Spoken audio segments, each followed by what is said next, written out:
Hello guys, syempre nandito na naman tayo. Good morning uli dito at good evening dyan.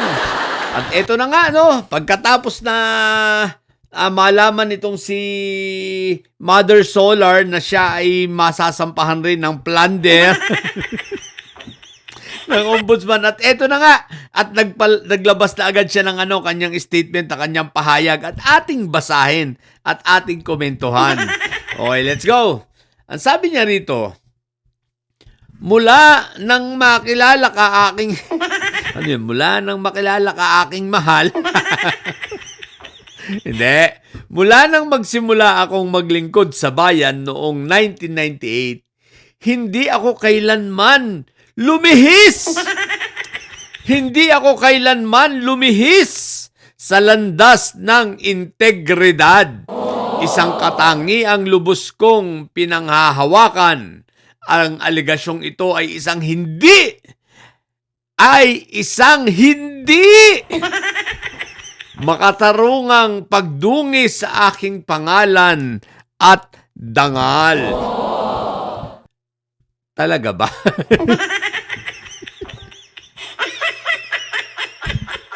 Oh, mga ka-BBM ko, naniniwala ba kayo? Kahit kailan daw, hindi daw siya lumihis.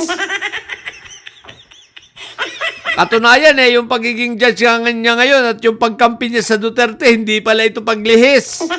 Hindi pala ito paglihis sa integridad.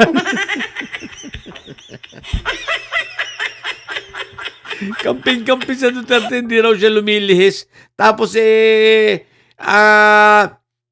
tawag dito, siyang chairman ng Finance Committee ng Senado, ginamitan niya ng impluensya para ma-award sa kanilang solar na yan. Hindi pa siya lumihis yan, ha? Kayo talaga, hindi nga naman siya lumihis. Huwag kayo na nga, nambibintang kayo. Iyak stress na nga sila. Si Mother Solar, mai-stress palalo. Malamang-lamang katakot-takot na mura abutin ito sa anak niya. Dati nakaawa ako rito, ngayon wala na eh. Di ba? Tuloy natin basa. Sabi rito, wala pa kaming natatanggap na anumang komunikasyon mula sa Office of the Ombudsman. Maghintay ka lang, madam. Siyado ka namang nagmamadali. Kakapress ko pa lang kanina eh. Hintay ka lang. Okay. Kaugnay ng mga aligasyong ito, ngunit buong katiyakan kong sinasabi, wow!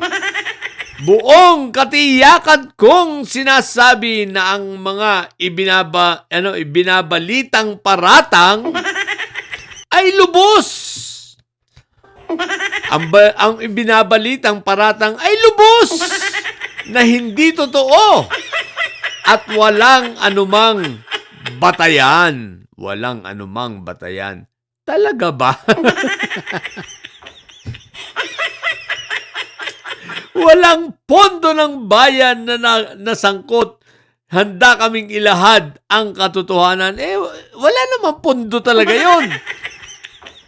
Pero ang sangkot, ang nangyari doon, siyempre wala nga kayong pondong inilabas doon kasi franchise yun eh. Diba? Pero pinagkakitaan ninyo yung franchise.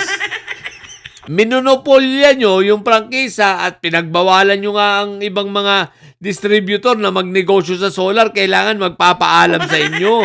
At hindi ninyo tinupad yung inyong pangako. Ang ginawa lang ninyo, pagkakuha ng franchise, pinamahal lang ito, pinataas ang value, and then ibinenta para pagkakitaan, di ba?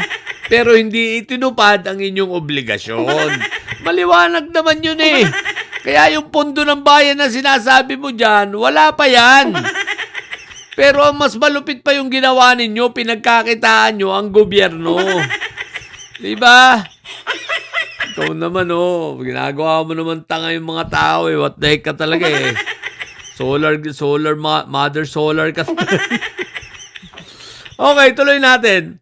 Nananawagan kami sa publiko. Kala ko sa politiko eh. Ulitin natin. Nananawagan kami sa publiko na maging mapanuri.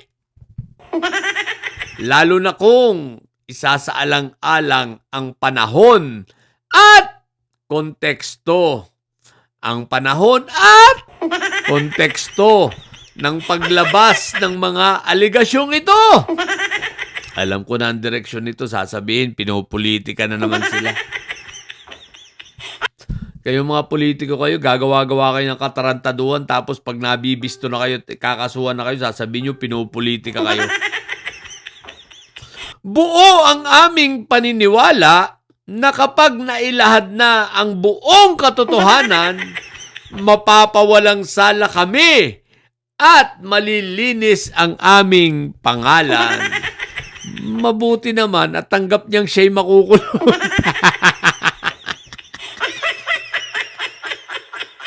Buo ang aming paniniwala na kapag nailad ang buong katotohanan, mapapawalang sala kami at malilinis ang aming pangalan. Ibig sabihin, tanggap nilang makukulong muna sila. Okay yan. At least, palakasin mo ang loob mo, Mother Solar, ha? Kaya lang, syempre, magkahiwalay kayo ng kulungang mag-ina. Palakasin mo lang ang loob mo, Mother Solar. Okay yan. At alalahanin mo, ha? Natutuluyan kahit senador, ha? Dalawa na yung nasa loob. Si Marco Tae, tsaka si Jingay. So, ibig sabihin, talagang tinutuluyan ng gobyernong ito pag nagkasala. Walang sino-sino. Pero dito sa uli ako bumilib sa sa pahayag ni Loren, ni Mother Solar, at least tanggap niya. Tanggap na niya na siya ay makukulong. At sabi niya, naniniwala siya ay mapapawalang sala. Ibig sabihin, makukulong siya, magtutuloy-tuloy ang trial. Alam mo, Mother Solar, tsaka Solar Gay, sa totoo lang, yung makita namin kayong pinupusasan at dadalhin sa loob ng kulungan, sobrang saya ng taong bayan, Para kaming para bang buong araw namin nun. Yung bang sobrang tuwa namin, sobrang saya, sobrang ligaya. Isipin mo, ang mag-inang siraulo na pinagkakitaan ng taong bayan makukulong. 'Di ba? Yung ipinaparada na kayo papunta sa sa kulungan, sa Payatas, ay tuwan-tuwa kami noon. Talagang nakupuro magdiriwang ang taong bayan.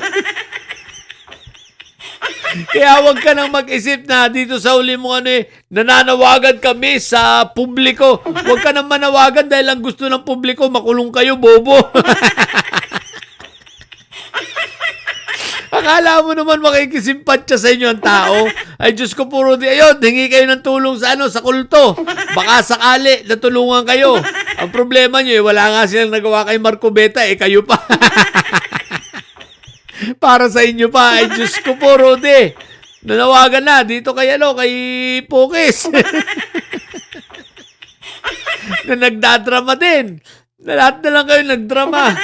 Di ba, may open letter din si Pukis ng pagdadrama niya. Sinusurveillance naman daw sila. Ang lalakas ng iyak nyo mga inayupa kayo. Huwag ka mag-alala, Solar Gay. Makakasama mo rin naman dyan si Jing Paras. Tsaka magkikita kayo ni Mike Diferensya at ni Marco Tae. At least sama-sama kayo sa loob. Di ba? Tapos marami ka pang boylets dyan. Sige na.